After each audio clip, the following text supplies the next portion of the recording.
தமிழக அரசு தமிழ்நாட்டில் 717 மதுபான கடைகளை அடைக்க வேண்டும் என்று ஆணையிட்டு அதன் பேரில் 63 டாஸ்மாக் கடைகளை தூத்துக்குடி மாவட்டத்தில் அடைப்பதாக டிஎம் அவர்கள் பரிந்துரை செய்துள்ளார்கள்.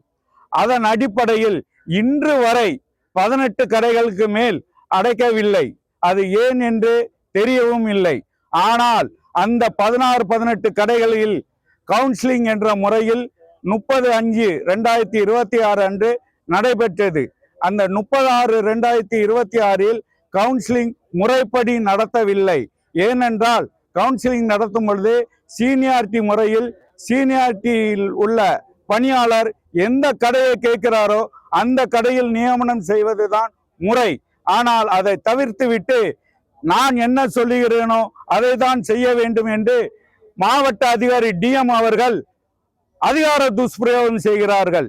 இதை கண்டித்து தான் இன்று மாவட்ட ஆட்சியாளரிடம் மனு தாக்கல் செய்கிறோம். இந்த மனுவில் லஞ்ச லாவணியம் இந்த மாவட்ட நிர்வாகத்தில் பெருகி கொண்டிருக்கிறது.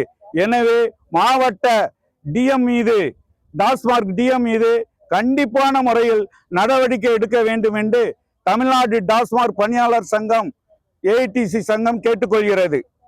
இந்த அரசும் லஞ்ச லாவணியமா தான் இருக்கா? இந்த அரசுன்னு சொல்ல முடியாது.